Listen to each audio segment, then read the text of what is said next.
Hello students, today we will solve some numericals. First of all, we will solve the numericals related to the Fresnel distance, that is ZF is equal to a square upon lambda, that we have done the validity of ray optics in the wave optics. हम लोगों ने बात की थी कि that after the diffraction the light that also travel along a straight line path before its deviation. तो उसी distance को before its deviation till it travel the straight line path that is known as a Fresnel distance. उसी से related हम लोग जो है वो न्यूमेरिकल करते हैं. वैसे अब ये सिलेबस में नहीं रहा है, लेकिन फिर भी हम लोग कंपटीशन पॉइंट ऑफ व्यू से या हो सकता है बाय चांस कहीं क्वेश्चन यहाँ से पूछ लिया जाए तो उससे रिलेटेड हम लोग यहाँ पर क्वेश्चंस जो हैं वो करके चलेंगे. एनसीईआरटी के ही क्वेश्चंस लेकर के चलेंगे हम लोग इसमें. तो बात करेंगे हम लोग यहाँ पर एग्जाम्पल नंबर 10.7 की of NCERT exercise.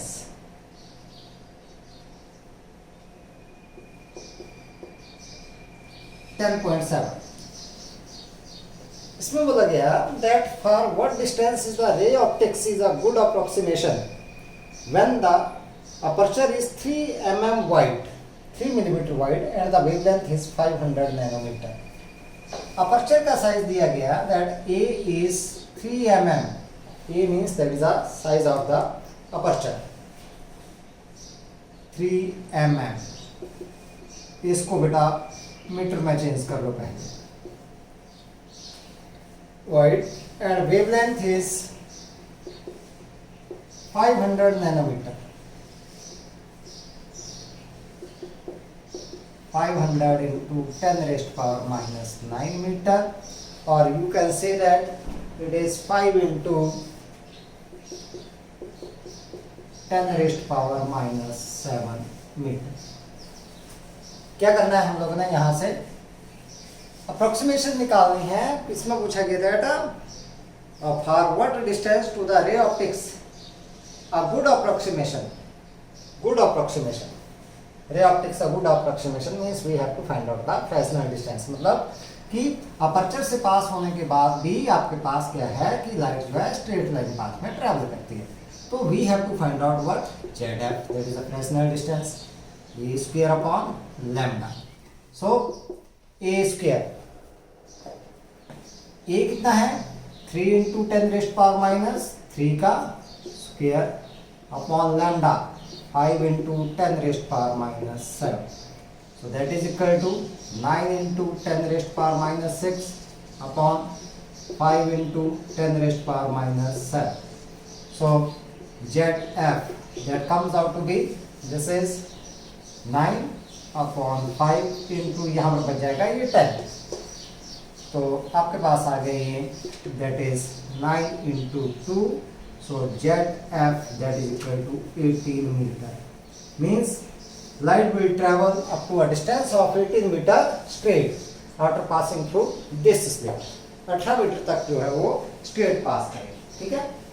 Next question आपके पास एनसीईआरटी एक्सरसाइज का है 10.10. इसकी बात करते हैं. सेम क्वेश्चन है, वैसे आप लोग कर सकते हो, कर लेना इसको. मैं वैसे बोल देता हूँ. इसमें बोला गया है that estimate the distance for which the ray optics is a good approximation for the aperture of 4 mm of wavelength 400 nanometer. यहाँ पर दिया गया है 4 mm दिया गया है और वेवलेंथ कितनी दे दी गई है 400 नैनोमीटर. तो आप लोगों ने सॉल्व करना है 10.10 क्वेश्चन. ठीक है, कर लोगे आप लोग. सेम क्वेश्चन है आप लोगों का 10.10. मैं नहीं करा रहा हूँ, आप लोगों ने खुद से करना है. ठीक है. हम लोग बात करते हैं नेक्स्ट क्वेश्चन की.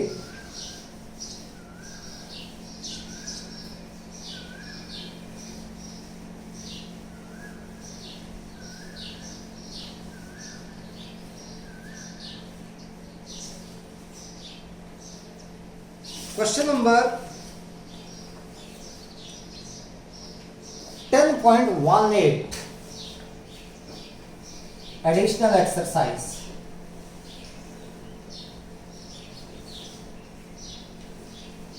बहुत इंपॉर्टेंट क्वेश्चन होता था अपने टाइम का. इसमें क्या बोला गया, ध्यान दे थोड़ा सा. Two towers on the top of two hills are 40 kilometer apart. दो हिल्स मान लिए हम लोगों ने, ये दो टावर मान लिया हम लोगों ने, एक ये टावर मान लिया हम लोगों ने, यहाँ जैसे मान लिया this one and second one is this one tower, ये दो, इनके बीच की डिस्टेंस जो है दैट इज 40 किलोमीटर।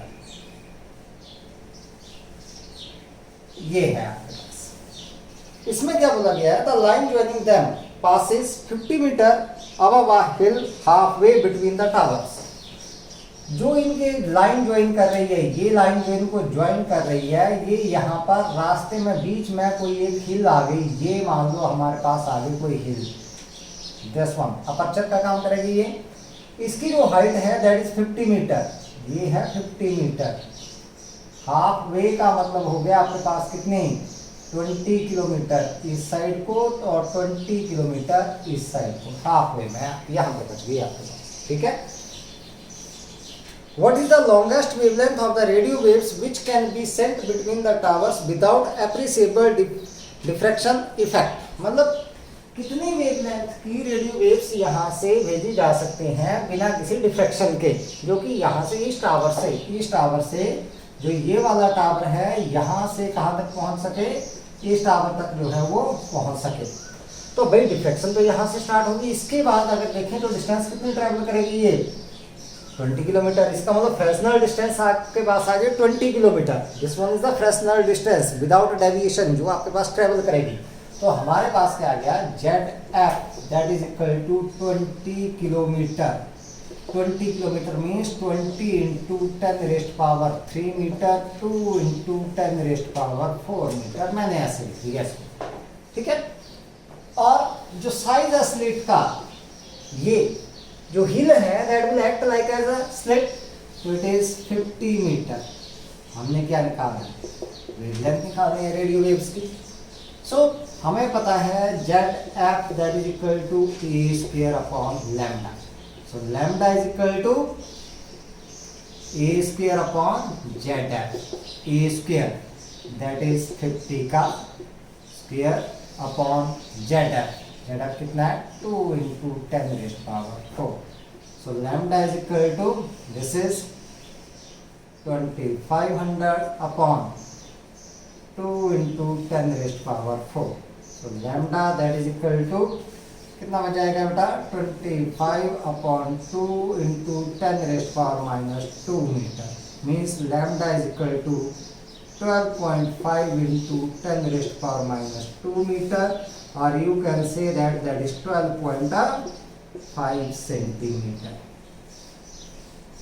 इतनी वेवलेंथ की हम लोगों को क्या भेजनी पड़ेंगी, वेव्स, रेडियो वेव्स जो है वो ट्रांसमिट करनी पड़ेंगी, ताकि ये विदाउट रेडिएशन जो है यहाँ से पास हो सके।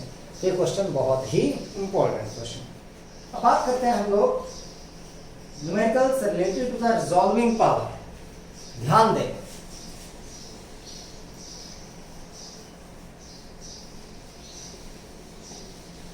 कुछ रिजल्ट्स हैं, इनको ध्यान में रखना है। पहले जब भी हम लोगों ने रिजॉल्विंग पावर से रिलेटेड क्वेश्चंस करना है तो हम लोग यहाँ पर ध्यान रखना है बेटा,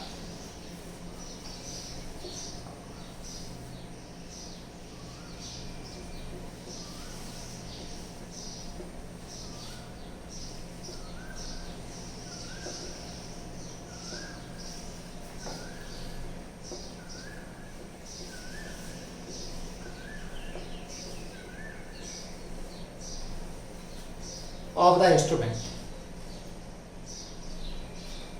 हम लोग यहां पर बात करते हैं फॉर माइक्रोस्कोप।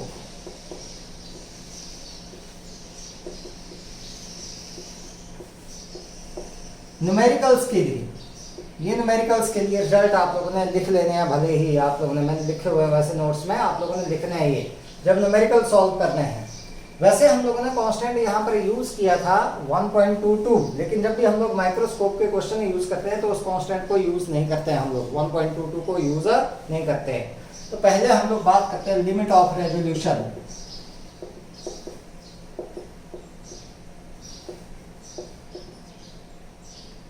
क्या निकाली थी, D that is lambda upon 2 mu sine of theta. This is the limit of a resolution. और resolving power of microscope that is 1/d, that is 2 mu sin theta upon lambda. ये resolving, ठीक है। यहां पर हमारे पास this mu sin theta that is known as numerical aperture. इसको हम लोग NA से भी डिनोट करते हैं, numerical aperture, mu sin theta, numerical aperture. Sometime its value is asked, mu sin theta, that is numerical aperture. तो यही है आपके पास numerical aperture, ठीक है। Next one for telescope.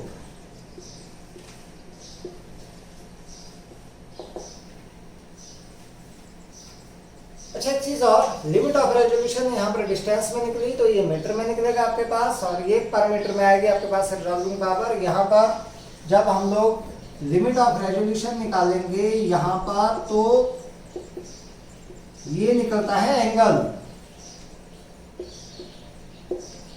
d theta, that is equal to lambda upon 1.22 diameter of the aperture, diameter of the objective or the aperture of the objective. So resolving, इसके unit आएंगे radian. So resolving power that is 1/d theta, that is, oh sorry, this one ये आपके पास आता है, एक minute इसको correct कर लें, 1.22 lambda upon d, this one 1.22 lambda upon d के बराबर आपके पास है, ठीक है। अब यहाँ पर जब हम लोग क्या निकालेंगे, रिजॉल्विंग पावर निकालेंगे, तो रिजॉल्विंग पावर हमारे पास क्या आ जाएगी, that is resolving power 1/d theta, that is equal to b upon 1.22 into lambda. ये था, ठीक है, इनको ध्यान में रखें आप, इन दो, ठीक है। तो यहीं से काम करेंगे हम लोग। हम लोग यहाँ पर क्वेश्चंस लेकर के चलेंगे इनसे रिलेटेड। ध्यान दें, फिर से एक बार मैं बता रहा हूँ, जब भी आप लोगों ने माइक्रोस्कोप के क्वेश्चन करने हैं तो यहाँ पर कांस्टेंट नहीं लेना है 1.22, ठीक है। यहाँ पर कांस्टेंट लेकर के चलना है 1.22, किसमें, टेलीस्कोप में लेकर के चलना है। लेकिन वैसे सिंपली निकालते तो आप लोग ये ले सकते हो, नहीं भी ले सकते हो, क्योंकि 1.22 दैट इज इक्वल टू किसके बराबर, 1 के बराबर ही वैल्यू आती है। लेकिन यहाँ पर लिखते हैं हम लोग, इसको हम लोगों ने लिखा था एनसीईआरटी के मुताबिक, लेकिन हम लोग जब भी क्वेश्चन सॉल्व करेंगे तो यहाँ पर 1.22 की वैल्यू नहीं रखेंगे, ठीक है। सो बात करते हैं हम लोग एक्सरसाइज के क्वेश्चन से, चलते हैं example number 10.6।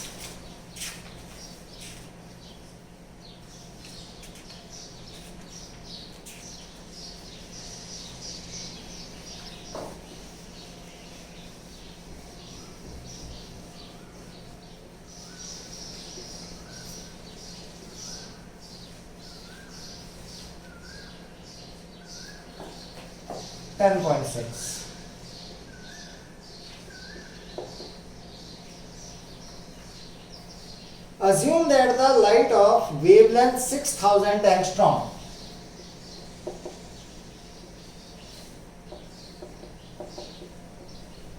(10⁻⁻10 meter) means 6 into 10⁻⁻7 meter coming from the star. What is the limit of resolution of a telescope? Limit of resolution निकालनी है। Whose objective has a diameter 100 inch? Diameter दे रखा है 100 inch। अब ध्यान दें,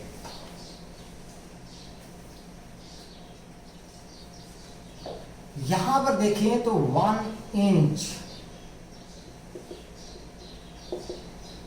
2.54 सेंटीमीटर, तो इसका मतलब d कितना आ गया आपके पास, d that is equal to 100 into 2.54 that is 254 centimetre और d that is equal to 254 into 10 raised power minus 2 metre.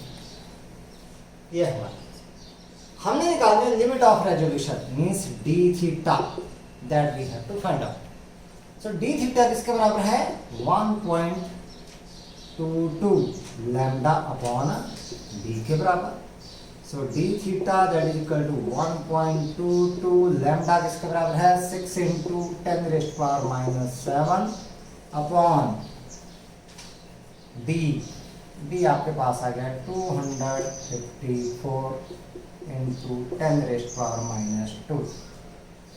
तो इसको अगर हम लोग सॉल्व करें तो d theta that is 1.22 into 3 into 10 raised power, मैं इसको कर देता हूँ -5 डिवाइडेड बाई, यहाँ से 2 से चला गया तो 127। सो इसको अगर हम लोग सॉल्व कर दें तो आपके पास कुल मिलाकर के ये जो आंसर है it will comes out to be this is 3.66 upon 127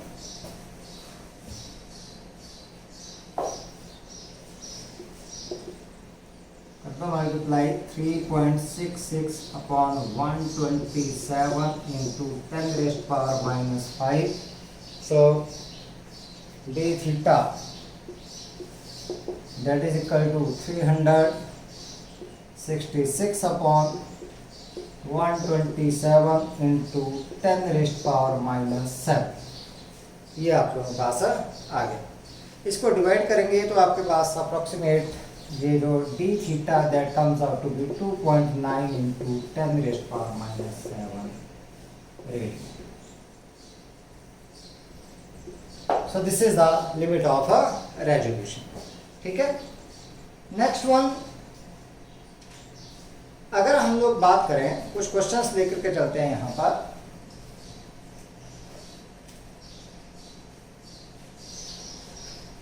अलग क्वेश्चन लेकर के चलते हैं, एनसीईआरटी में यही क्वेश्चन था और क्वेश्चंस लेकर के चलते हैं हम लोग बुक के, डिफरेंट बुक्स के।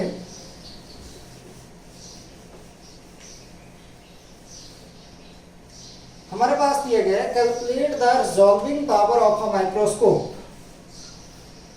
Question number 1, calculate the resolving power of a microscope with cone angle of light falling on the objective equal to 30 degree. कौन एंगल कितना है 30 degree. Take lambda is equal to 600 nanometre and mu for air that is equal to 1। ठीक है, so here theta that is given 30 degree and lambda is given 600 nanometer,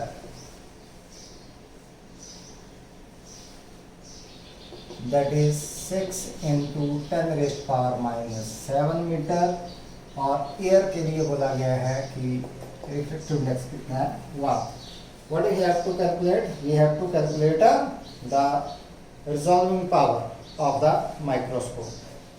तो microscope के लिए हमारे पास resolving power की बात करें तो resolving power of microscope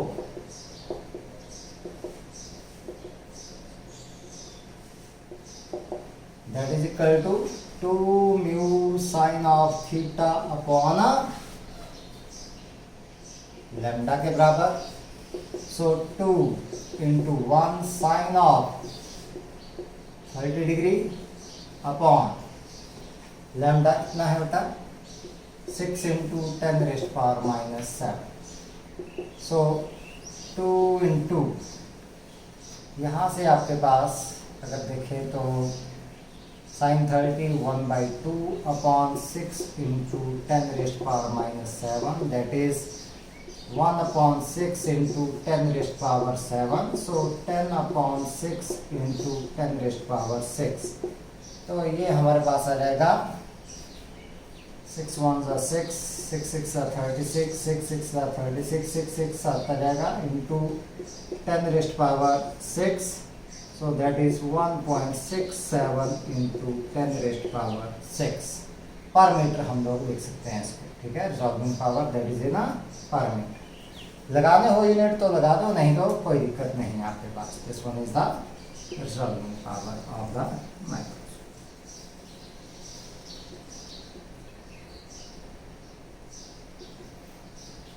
per meter.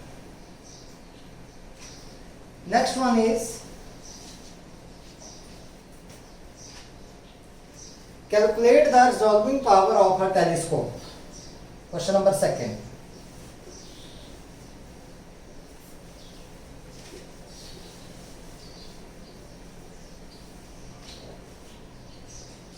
Calculate the resolving power of a telescope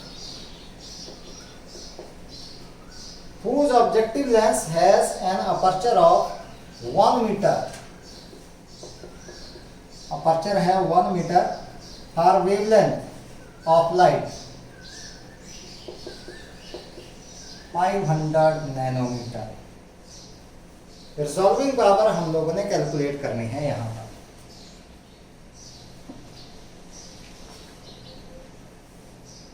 So lambda that is equal to 500 into 10 raised power minus 9 meter means 5 into 10 raised power minus 7 meter.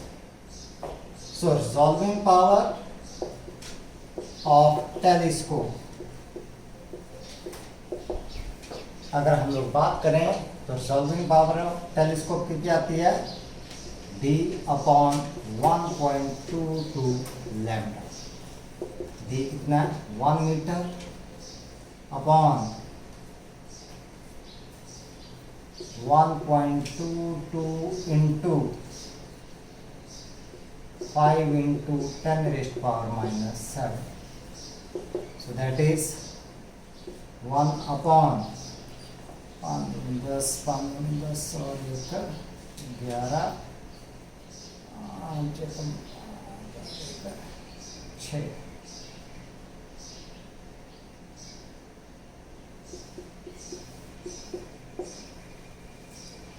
This one, that is 6.1 into 10 raised power minus 7।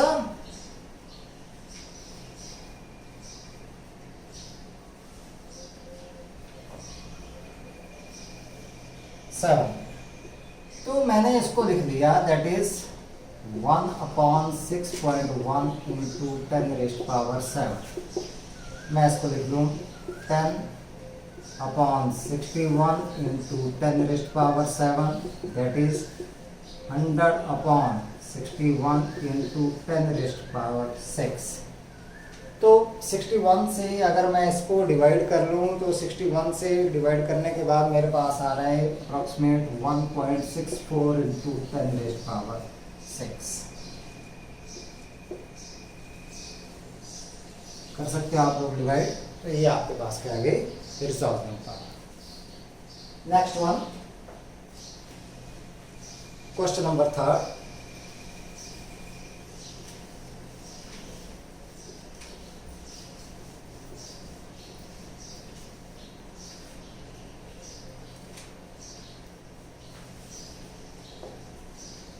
The objective of an astronomical telescope has a diameter of 100 centimeter. Diameter है 100 centimeter means that is 1 meter. Calculate the smallest angular separation of the two stars means we have to calculate this d theta. That can just be resolved by the telescope. Take lambda is equal to 5000 angstrom, 5000। तो ये आपके पास आ गया 5 into 10 raised power minus 7 metre. हमें पता है D theta 1.22 lambda upon D है। So D theta 1.22 lambda कितना है 5 into 10 raised power minus 7 upon d 1. So d theta 5 दूनी 10, 5 दूनी 10 और 11 और 6 d theta, that is 6.1 into 10 raised power minus 7 rad. So this one is the angular separation between the two stars, which can be just resolved. एक question और करते हैं, question number 4.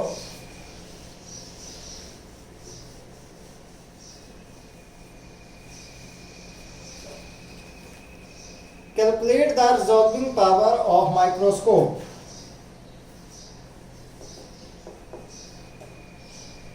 If its numerical aperture is, ध्यान दें, numerical aperture is 0.12 and wavelength is 6000 angstrom. Resolving power हम लोगों ने calculate करनी है, न्यूमेरिकल अपर्चर दिया है. न्यूमेरिकल अपर्चर का मतलब है mu sine theta, that is given, और वेवलेंथ आ गए 6 into 10 raised power minus 7. बस हो गए calculate. So resolving power of microscope that is equal to 2 mu sine theta upon lambda. So 2 into mu sin theta, numerical aperture, that is 0.12 upon lambda, किसके बराबर आ गया 6 into 10 raised power minus 7. तो मैं तो इसको ऐसे लिख लूँ पहले 2 into 12 10 raised power minus 2 upon 6 into 10 raised power 7. तो 6 2s are 12, 2 2s are 4 into 10 raised power 5. Resolving पर मीटर लगाना हो तो आप लोग लगा सकते हैं इसके साथ. This one is the resolving power. बात करते हैं आप एनसीईआरटी की एक्सरसाइज की. बहुत ही इंपॉर्टेंट क्वेश्चंस हैं, उनको बिल्कुल लाइटली नहीं देना है. Additional exercise question number 10.17. Answer the following questions. ध्यान से समझना इनको. 10.17 इस तरह क्वेश्चंस आप लोगों ने कर लेने हैं. ये रिजॉल्विंग पावर से रिलेटेड और भी क्वेश्चंस आप लोगों ने करने हैं, अपनी रेफरेंस बुक से कर लेना आप लोग. हम लोग बात कर रहे हैं इसकी 10.17 एक्सरसाइज.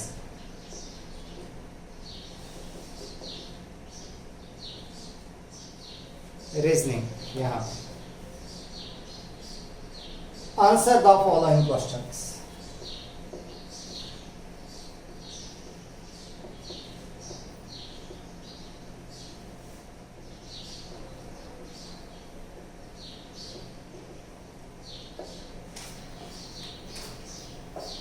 पहला बोला गया है, ए पार्ट की बात करें अगर हम लोग,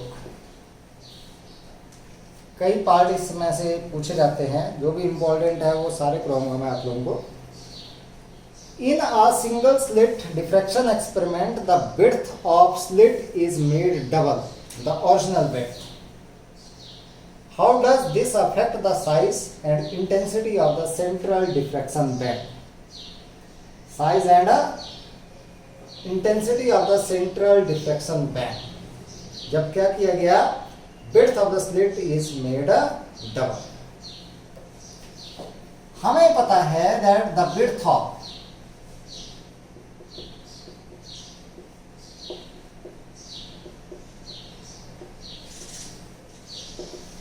central maxima of the diffraction pattern 2x, that is 2 lambda d upon a. जब हमारे पास क्या किया गया, when A is double,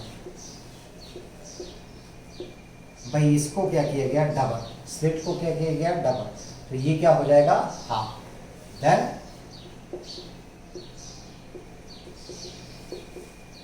width of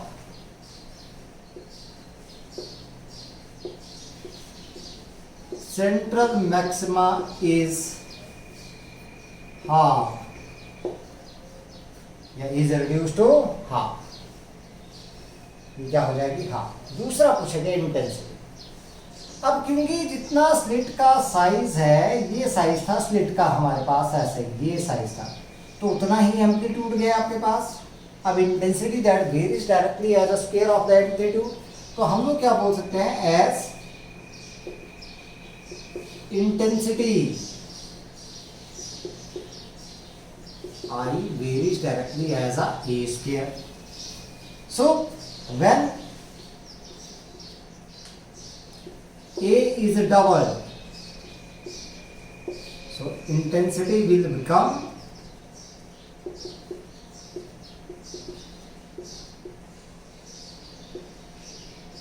4 times, आ जाएगी 4, बस ये याद करें, ठीक है। सेकंड वन,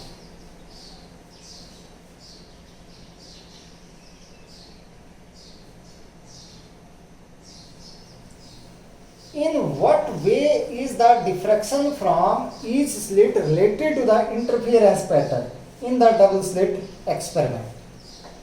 इस क्वेश्चन को ध्यान से समझें थोड़ा सा। B part,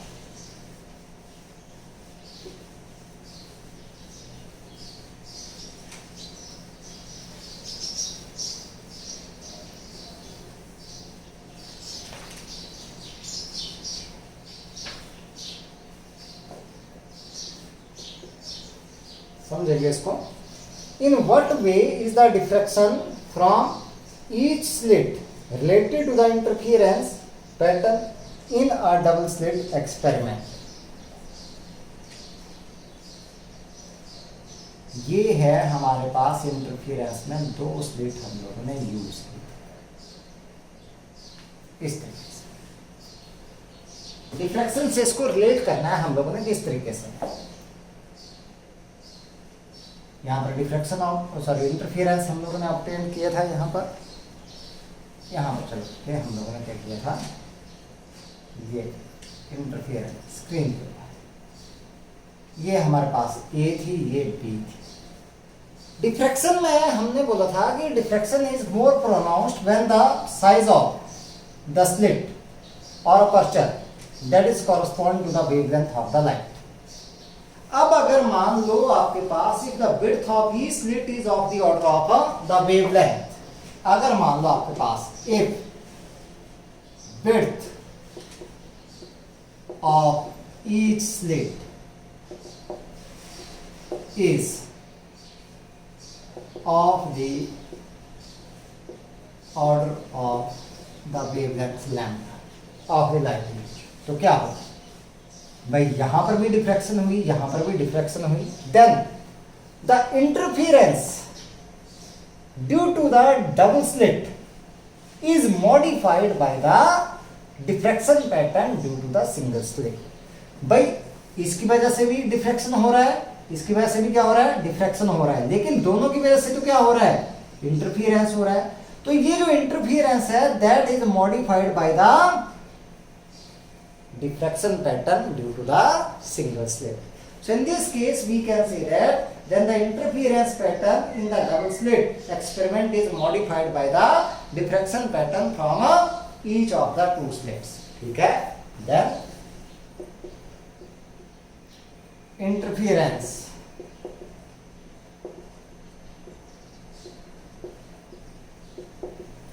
pattern due to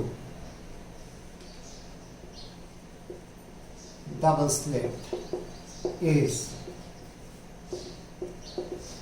modified due to the diffraction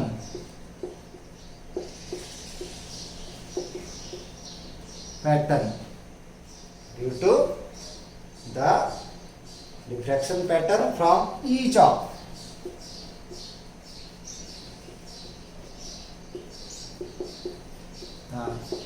two slits. समझा गई बात?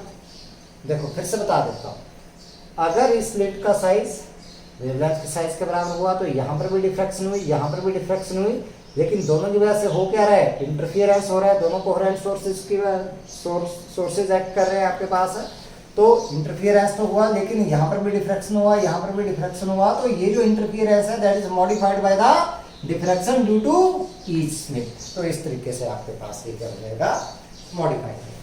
ठीक है, थर्ड वन, ये शायद हम लोग कर चुके हैं, सी पार्ट हम लोग बात करते हैं यहाँ पर। सी क्वेश्चन बहुत ही इंपॉर्टेंट है ये सी पार्ट।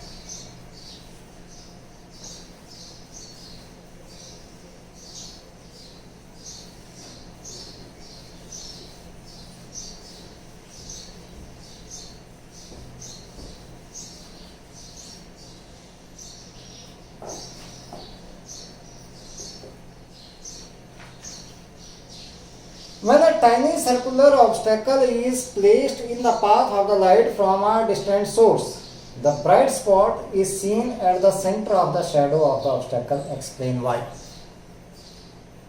इसकी वजह से है due to the diffraction of the light. बस सीधी सी बात है, ठीक है। So bright spot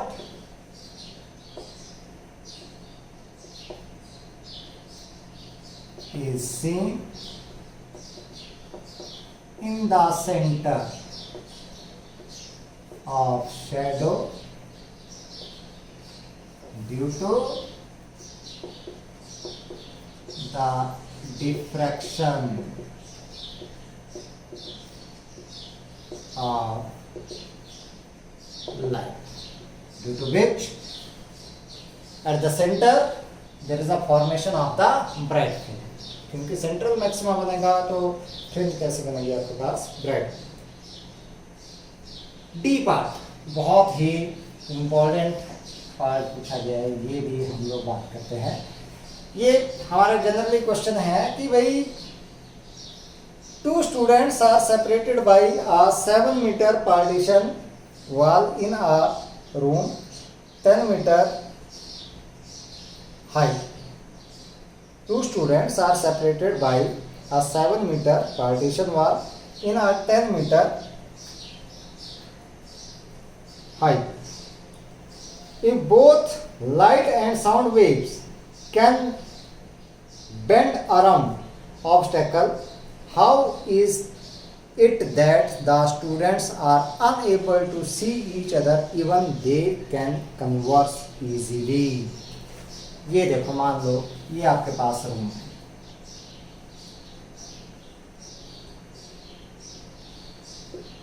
ये रूम बना लिया मैंने, ये है 10 मीटर, बीच में कर दिया पार्टीशन, ये वाल आगे 7 मीटर, एक जो है इस साइड को बैठ गया और एक इस साइड को बैठ गया। अब ये जो है एक दूसरे को देख नहीं सकते हैं, लेकिन एक दूसरे से बात कर सकते हैं, तो ऐसा क्यों? इसका रीजन है, so it only depend on the diffraction. इसका आंसर मैंने लिख दिया है, आप लोगों ने नोट्स से देख लेना है, मैं आप लोगों को समझा देता हूँ। देखो हमारे पास diffraction is more pronounced when the size of the obstacle that is correspond to the wavelength of the wave. अब साउंड वेव्स की बात करें, the wavelength of the sound waves यहां पर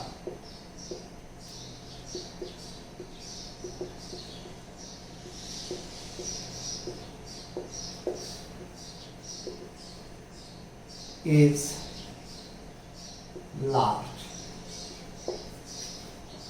लार्ज है, size of aperture is also large, size of obstacle is 7 meter, which is large. So there is the diffraction of sound waves is pronounced. जो diffraction हो रही है किसकी, sound waves की,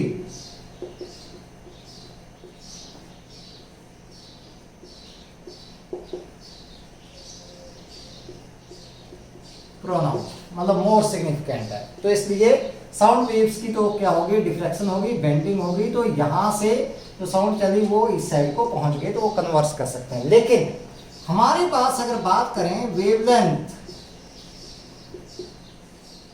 of light waves is very small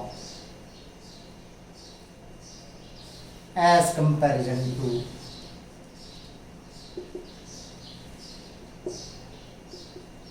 the size of ball, मतलब negligible है ये उससे। So the diffraction is not pronounced, means आपके पास प्रोनाउंस्ड है ही नहीं, ये सीधी ही चली जाएंगी आपके पास, यहाँ से डिफेक्ट कर ही नहीं पाएंगी। फ्रेक्शनल डिस्टेंस बहुत ज़्यादा हो जाएगी यहाँ पर किसकी, लाइट वेव्स की हमारे पास, तो वो दूसरी साइड को पहुँच ही नहीं पाएंगी। Therefore they can not see each other. तो यहाँ पर कन्वर्स तो कर सकते हैं, क्योंकि साउंड वेव्स की तो क्या हो रही है आपके पास, डिफ्रैक्शन हो रही है, प्रोनाउंस्ड है तो वो पहुँच रही है, बेंडिंग हो रही है, लेकिन लाइट वेव्स की बेंडिंग नहीं हो रही है, डेविएट नहीं हो रही है आपके पास। ज़्यादातर क्या करेंगे, स्ट्रेट लाइन पाथ ट्रेवल करेंगी ज़्यादातर, तो उसी की वजह से आपके पास वो एक दूसरे को देख नहीं पाते हैं, इवन देखे ना कन्वर्स विद ईच अदर। ठीक है, ई पार्ट की बात करते हैं हम लोग।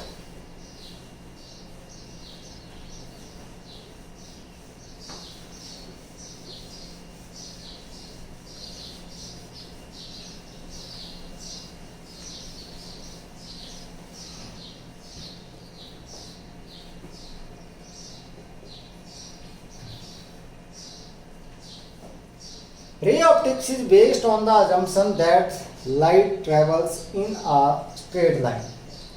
Diffraction effects observed when the light propagates through small aperture slits or around the small obstacles disproves this assumption.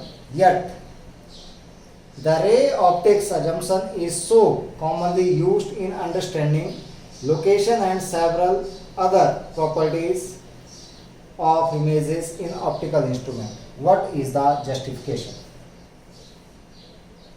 हमारे पास बोला गया है ray optics is based on the assumption that the light travel in the straight line. लेकिन diffraction क्या बोलती है कि भाई डिफ्रैक्शन में क्या बोला गया है, जब भी किसी अपर्चर से पास होती है तो लाइट क्या हो जाती है, that bend around the corners of the aperture. तो अब इसमें ये बोला गया है कि that what is the justification. तो जब भी हम लोग क्या करते हैं, this is because in the optical instrument जो हम लोग यूज करते हैं,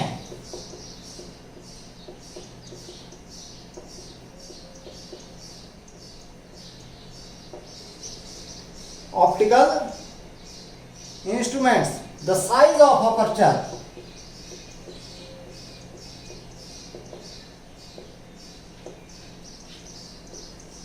इज अ लार्ज, कैसा लेकर के चलते हैं हम लोग, इज अ मच लार्जर, मतलब एक ही वैल्यू हमारे पास क्या आ गई, वो की आपके पास क्या आती है, much larger than the wavelength.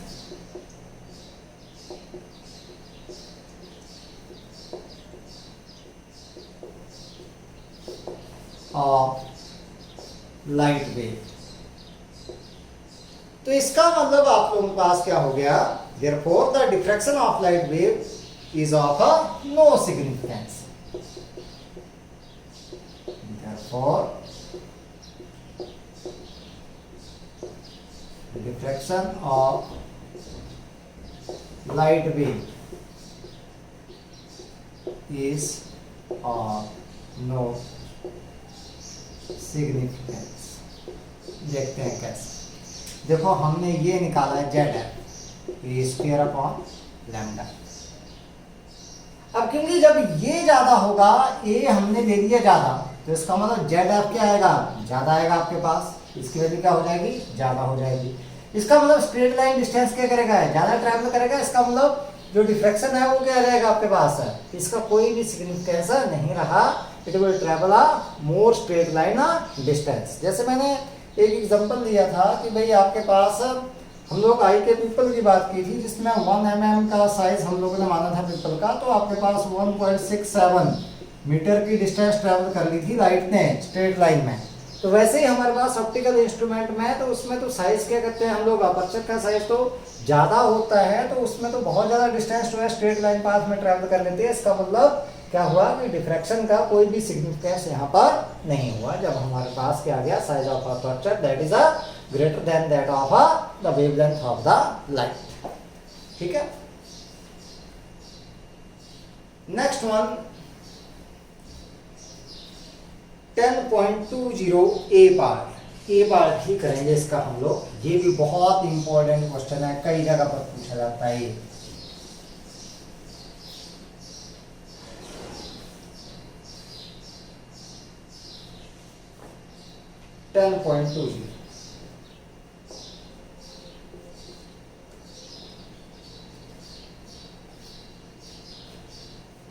A bar, when a low flying aircraft passes overhead, we sometimes notice a slight shaking of picture on our TV screen, suggest possible explanation। जब भी कोई एयरक्राफ्ट जो है वो पास होता है हमारे घरों के ऊपर से, तो टीवी स्क्रीन में थोड़ी सी क्या आती है, शेकिंग आती है, हलचल आती है, पिक्चर थोड़ी सी शेक कर जाती है। वो क्यों करती है उसका रीज़न देना है हम लोग। ठीक है, तो हमारे पास क्या होता है कि जो सिग्नल आते हैं, सिग्नल जो है वो रेडियो वेव्स की वजह से आते हैं। ठीक है, टीवी सिग्नल्स जो हैं आपके पास रेडियो वेव्स की वजह से आते हैं। तो जो लो फ्लाइंग एयरक्राफ्ट है आपके पास, that reflect the some of the TV signals. भाई कुछ आ गया हमारे पास, उसके ऊपर जैसे पड़े, भाई वो तो क्या हुआ, आपके पास जो सिग्नल आ रहे हैं in the space signals, these are travelling in all the directions, सारी डायरेक्शन में क्या कर रहे हैं, ट्रैवल कर रहे हैं हमारे पास। तो क्या हुआ, कुछ जो है वो एयरक्राफ्ट के ऊपर टकरा गए। जैसे मान लो ये आपके पास एयरक्राफ्ट है, इस तरीके से मैंने यहाँ पर बना लिया कि ये भाई आपके पास एयरक्राफ्ट है, दिस वन इज एयरक्राफ्ट, और यहाँ जैसे हमारे पास जो है वो एंटीना है, this one is a antenna.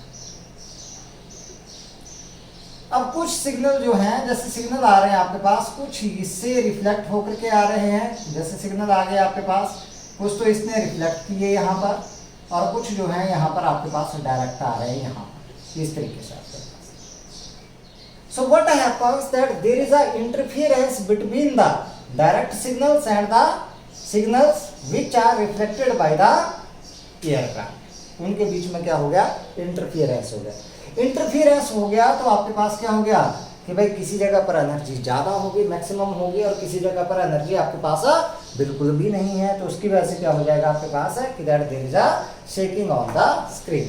तो हम लोग इसका आंसर क्या लिखेंगे, that a low flying aircraft reflect the TV signals. Low flying aircraft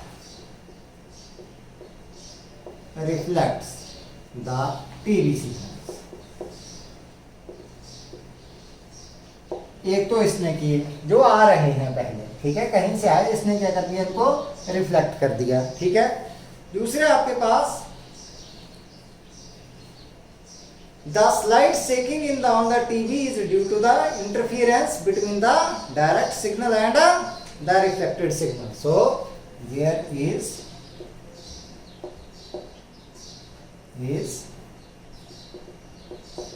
interference between the direct signal and reflected signal। That's why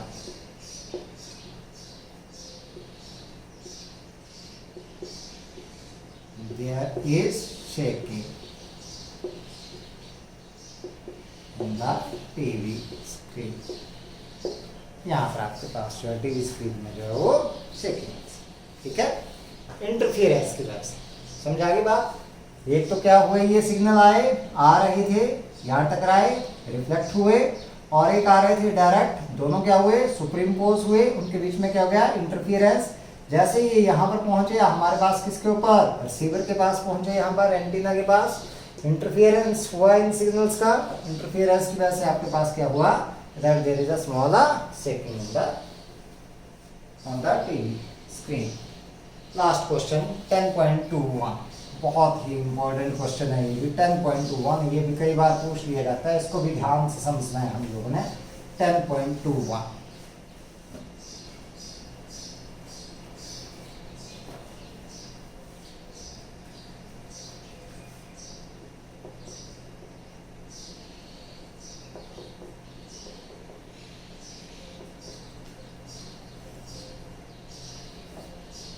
In deriving the single slit diffraction pattern, it was stated that the intensity is 0 at angle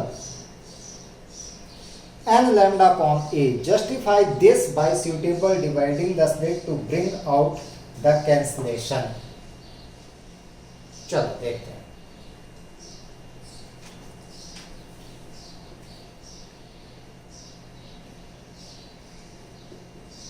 The position of minima.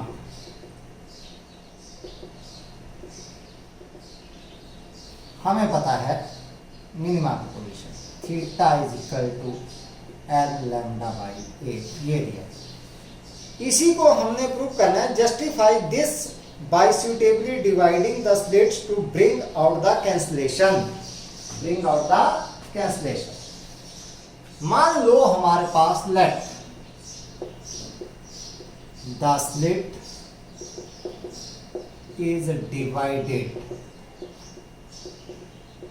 into n equal parts such that width of each part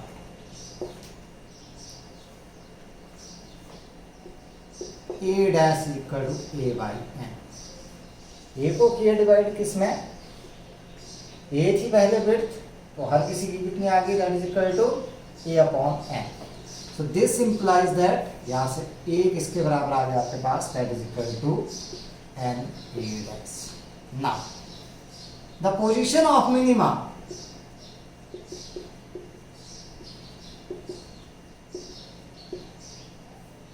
ये angle theta निकाल दें हम लोग, यहां से जो इसको number 1 दे दें हम लोग, फ्रॉम 1 ऐसे लिख लें, from 1 theta is equal to N lambda by A. Substituting the value of A,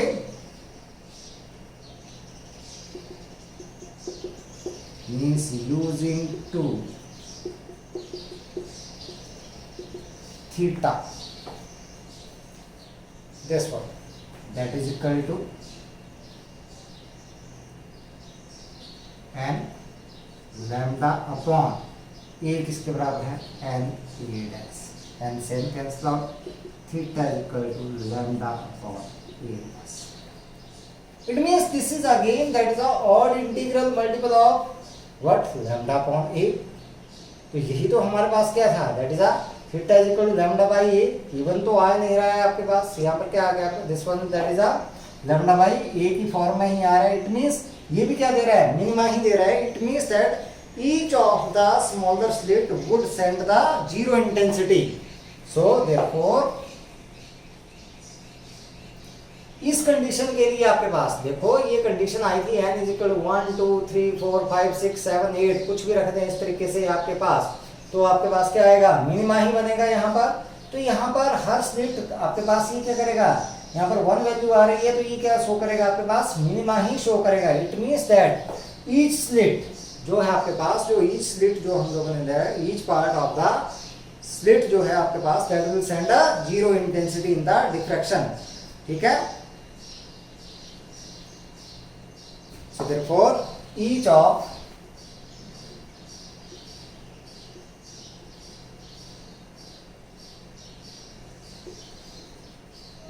smaller part of slit sends 0 intensity to this angle.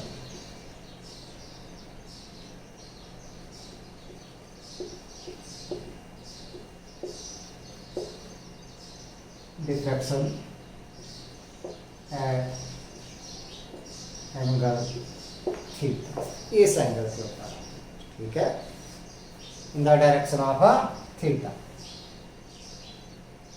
two direction, intensity to the direction at angle theta. इसमें आपके पास कितना मिलेगा? 0 मिलेगा। The entire single slit intensity at angle N lambda upon A would be 0। therefore the entire intensity at angle on C and lambda upon A will be 0। क्योंकि हर part कितनी भेज रहा है? 0 भेज रहा है। Each smaller part of the slit that set 0 intensity to the direction at angle theta, therefore the entire intensity at angle this that will be 0। It means हमारे पास क्या हो गया? यही हम लोगों ने यहाँ पर प्रूव करना, ठीक है। ये पूछा गया था आपके पास कि that justify this suitably by dividing the slit to bring out the cancellation. Cancellation का मतलब क्या हो गया आपके पास कि हर पार्ट में आपके पास कितनी भेज रहा है? दैट इज द 0 इंटेंसिटी यहाँ पर भेज रहा है, ठीक है। तो अब हम लोग हमारे पास डिफ्रैक्शन का जो कंसेप्ट है, रिजॉल्विंग पावर का कंसेप्ट है, वो दोनों के दोनों कंप्लीट हो गए हैं। हम लोगों ने कंसेप्ट यूज़ करना है। आप जो स्टार्ट करेंगे हम लोग, लास्ट बचता है हमारे पास वेव ऑप्टिक्स का, that is a polarisation of a light. वो हम लोग नेक्स्ट लेक्चर में करेंगे इसको। उसके क्वेश्चंस आप लोगों ने करने हैं। कुछ क्वेश्चंस आप लोगों ने डिफ्रैक्शन के जितने भी हो सके हैं वो खुद से ट्राई करने हैं। जितने भी आप लोग कर सकते हो उतने करने हैं आप लोगों ने। और इससे रिलेटेड भी जो आप लोगों ने रिजॉल्विंग पावर के क्वेश्चंस किए हैं वो क्वेश्चंस आप लोगों ने बेटा ट्राई करने हैं अपनी बुक से। जो आप लोगों के पास सप्लीमेंट्री बुक हो या कोई और बुक हो, और भी कोई बुक्स हो आप लोगों के पास, तो वहाँ से आप लोगों ने ट्राई करने हैं। इवन अगर क्वेश्चंस ना हो तो थ्योरी के ऊपर ज़्यादा से ज़्यादा ध्यान दें आप लोग। थ्योरी तो एक बार अच्छे तरीके से आप लोग कर लें। क्वेश्चंस जो हैं कोई दिक्कत नहीं है, रिवीजन के टाइम में भी हम लोग कर लेंगे, लेकिन थ्योरी आप लोगों ने बिल्कुल अच्छे तरीके से इसको कर लेनी, और रीजनिंग आप लोगों को बहुत अच्छे तरीके से आनी चाहिए, ठीक है। Thank you and have a nice day.